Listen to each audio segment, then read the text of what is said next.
ഇന്ന് നമ്മൾ ഉണ്ടാക്കാൻ പോകുന്നത് ബീഫാണ്. കുറച്ച് ബീഫുള്ളൂ. അതിലപ്പോൾ കൂട്ടായിട്ട് ചക്ക ഇടാമെന്ന് വിചാരിച്ചിട്ടാണ്. അപ്പോൾ ബീഫ് 1/2 കിലോ ബീഫുള്ളൂ. പിന്നെ അതിന് എടുത്തിരിക്കുന്നത് സാധാരണ നമ്മൾ ബീഫ് വയ്ക്കുന്ന മാതിരി തന്നെയാണ്. അതിനെടുത്തിരിക്കുന്നത് ഒരു സവോള കട്ട് ചെയ്തെടുത്തിട്ടുണ്ട്, കുറച്ച് കറിവേപ്പില, കുറച്ച് മല്ലിയില. ഇത് ആഫ്രിക്കൻ മല്ലിയാണ്, അതുകൊണ്ടാണ് ഈ തണ്ട് മാത്രമാണ് എടുത്തിരിക്കുന്നത്. പിന്നെ ജിഞ്ചർ ഗാർലിക്ക്, അതിൻ്റെ കൂടെ തന്നെ പച്ചമുളക് ഇട്ടിട്ടുണ്ട്. ഇതെല്ലാം കൂടി ചതച്ചെടുത്തത്. ഇതെല്ലാം കൂടി നമുക്ക് കുക്കറിലിട്ടിട്ട് വേവിക്കാൻ വയ്ക്കാം. ഇപ്പോൾ ബീഫ് ആദ്യം ഇടണം. അതിലേക്ക് നമ്മൾ ഈ സവോളയും കറിവേപ്പിലയും മല്ലിയിലയുടെ തണ്ടും എല്ലാം കൂടിയിട്ട് ഇട്ട് കൊടുത്തിട്ട്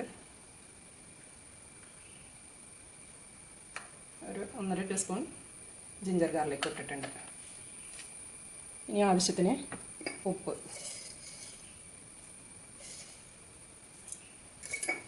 ഇനിയിപ്പോൾ നമ്മൾ കുറച്ച് പൊടികൾ ഇടാൻ പോവാണ്. ഇത് 1/2 ടീസ്പൂൺ മഞ്ഞൾപ്പൊടി, 1/2 teaspoon garam masala, 1/2 teaspoon pepper. ഇത് മൂന്നും ഇതിലേക്ക് ഇട്ട് കൊടുക്കാം. ഇനി 2 ടീസ്പൂൺ മല്ലിപ്പൊടിയും 3 ടീസ്പൂൺ മുളക് പൊടിയും ഉണ്ട്. മുളക് പൊടി കൂടുതൽ എടുത്തിരിക്കുന്നത് ചക്കയും കൂടി ഇടുമ്പോൾ എരിവുണ്ടാവാൻ വേണ്ടിയിട്ടാണ്. അപ്പോൾ അതും കൂടി ചേർത്ത് നമുക്ക് ഇറച്ചിയിലേക്ക് ഇട്ട് കൊടുക്കാം.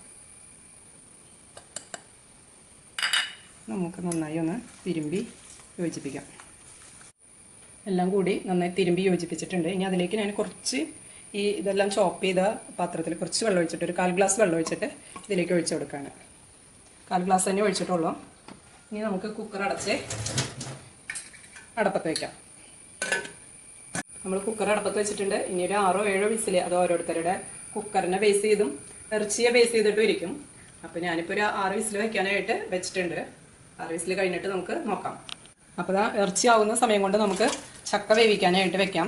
ഇത് ചക്ക ഞാൻ ഫ്രീസറിൽ അരിഞ്ഞിട്ട് ഇതേപോലെ നമ്മൾ എങ്ങനെയാണോ യൂസ് ചെയ്യണേ കട്ട് ചെയ്യണേ അത് ആ കട്ട് വെച്ചിട്ട്, അതായത് ചെറുതാക്കി കട്ട് ചെയ്ത് അരിഞ്ഞിട്ട് എല്ലാം ഫ്രീസറിൽ കവറിലാക്കി, സിബ്ലോക്ക് കവറിലാക്കി വെച്ചിട്ടുള്ളതായിരുന്നു. അപ്പോൾ ഇങ്ങനെ വെക്കുകയാണെങ്കിൽ നമുക്ക് കുറേ കാലം യൂസ് ചെയ്യാനായിട്ട് പറ്റും. ചക്ക ഇല്ലെങ്കിൽ കൂടി നമുക്ക് ചക്ക എടുത്ത് കറി വെക്കാനായിട്ട് എടുക്കാൻ പറ്റും. അപ്പോൾ അത് ഞാനിതെടുത്ത് ഇങ്ങനെ ഇട്ടിട്ടുണ്ട്. പക്ഷേ ഫ്രീസറിൽ നിന്ന് എടുക്കുമ്പോൾ നമ്മൾ പുറത്ത് വെച്ച് അതിൻ്റെ തണുപ്പ് പോയിട്ട് എടുത്താൽ ചക്ക ടേസ്റ്റ് ഉണ്ടാവില്ല. അങ്ങനെ തന്നെ ഫ്രീസറിൽ നിന്ന് എടുത്തിട്ട് അത് അങ്ങനെ തന്നെ പാത്രത്തിലിട്ട് വെള്ളമൊഴിച്ച് വേവിക്കാൻ വയ്ക്കുക. അപ്പോൾ നമുക്ക് ഫ്രഷ് പുതിയ ചക്ക നമ്മൾ എങ്ങനെ ഉണ്ടാവും അതുപോലെ തന്നെ ഉണ്ടായിരിക്കും. ഒരു ടേസ്റ്റിൽ വ്യത്യാസം ഒന്നും ഉണ്ടാവില്ല. പുറത്തെടുത്ത് വെച്ച് അതിൻ്റെ തണുപ്പ് പോയിട്ട് നമ്മൾ സാധാരണ ചെയ്യില്ല ഫ്രീസറിൽ നിന്ന് എടുത്തിട്ട്, അങ്ങനെ ചെയ്താൽ നന്നായിട്ടുണ്ടാവില്ല. ഇപ്പോൾ അത് നമ്മളിങ്ങനെ പിടിച്ചാൽ മതി. അപ്പോൾ തന്നെ ഇതെല്ലാം വിട്ട് വിട്ട് പീസായി പോരും. ഇനി അതിലേക്ക് ഞാനൊരു കപ്പ് വെള്ളം ഒഴിച്ചിട്ട് അടപ്പത്ത് വയ്ക്കുകയാണ്. ഒരു കപ്പ് വെള്ളം ഒഴിച്ചിട്ട് ഇത് മൂടി അടപ്പത്ത് വയ്ക്കുകയാണ്. ഉപ്പ് നമുക്കിതൊന്ന് ഒരു തള വന്നതിന് ശേഷം തിളച്ച് തുടങ്ങുമ്പോൾ ഉപ്പിട്ട് കൊടുക്കാം. നമ്മൾ ചക്ക വെച്ചത് ഇതാ തിളച്ച് വന്നിട്ടുണ്ട്. അതിലേക്ക് ആവശ്യത്തിനുള്ള ഉപ്പിടാണ്. ഞാനിവിടെ ഒരു 1.5 ടീസ്പൂൺ കല്ലുപ്പാണ് ഇട്ടിരിക്കുന്നത്. നന്നായി ഇളക്കി ഒന്നുകൂടി മൂടി വയ്ക്കാം. നമ്മുടെ ബീഫ് ഓഫ് ചെയ്ത് വെച്ചിട്ടുണ്ട്. അതിൻ്റെ വിസിൽ പോകണുള്ളൂ. അപ്പോൾ ആ സമയം കൊണ്ട് നമുക്ക് ഇത് ഉള്ളി തളിക്കാനുള്ളത് റെഡിയാക്കാം. പിന്നെ എന്താ കുറച്ച് ചുവന്നുള്ളി എടുത്തിട്ട് അരിഞ്ഞിട്ടിട്ടുണ്ട്. അതിലേക്ക് കുറച്ച് കറിവേപ്പില ഇട്ട് വെളിച്ചെണ്ണ ഒഴിക്കുകയാണ്. നമുക്കെല്ലാം റെഡിയാക്കി വെച്ച് കഴിഞ്ഞാൽ വിസിൽ പോയി കഴിയുമ്പോൾ പെട്ടെന്ന് തന്നെ ആക്കിയെടുക്കാം. ചക്ക നമ്മളാക്കിയത് വെന്തിരിക്കുന്നുണ്ട്.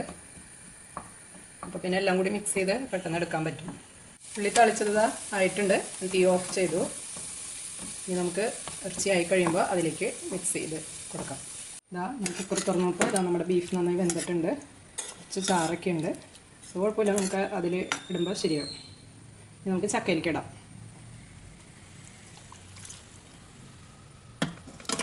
ചക്ക കൂടുതലും ബീഫ് കുറവാണെന്നും പറഞ്ഞ് നമ്മുടെ ടേസ്റ്റ് ബ്രോ വരുമ്പോൾ പറയും. ക്ലാസ്സിൽ വഴിയൊക്കെ അവിടെ ഇല്ല. ചക്കയിലേക്ക് ഇട്ടിട്ട് നന്നായി മിക്സ് ചെയ്യാം. ഇപ്പോൾ ഇതാ ചക്കയിൽ ബീഫ് ഇട്ടത് റെഡി ആയിട്ടുണ്ട്. ഇവിടെ എന്നോട് പറയുമായിരുന്നു അങ്ങനെ പറയണമെന്ന്. കാരണം എന്താണെന്ന് വെച്ച് കഴിഞ്ഞാൽ ബീഫാണ് കുറവ്. അജാക്സ് വരുമ്പോൾ എന്തായാലും പറയും ബീഫ് കുറവാണെന്ന്. അപ്പോൾ ഞാൻ അതിലേക്ക് കുറച്ച് മല്ലിയില പൊട്ടിച്ചത് ബാക്കിയുണ്ടായിരുന്നു. അപ്പോൾ അതും കൂടി ഒന്ന് കട്ട് ചെയ്ത് ഇടാണ്. ആഫ്രിക്കൻ മല്ലി ആയതുകൊണ്ടാണ് ഇങ്ങനെ ഇരിക്കുന്നത് കേട്ടോ. മല്ലിയില ഇട്ടുണ്ട്. ഇനി നമ്മൾ താളിച്ച് വെച്ച ഉള്ളി കറിവേപ്പിലയും കൂടി താളിച്ച് വെച്ചതും കൂടി അതിലേക്ക് ഇട്ട് കൊടുക്കാം. അപ്പോൾ ഇതാ നമ്മുടെ ചക്കയും ബീഫും റെഡി ആയിട്ടുണ്ട്. ഇനി നമുക്ക് ഭക്ഷണം കഴിക്കാം.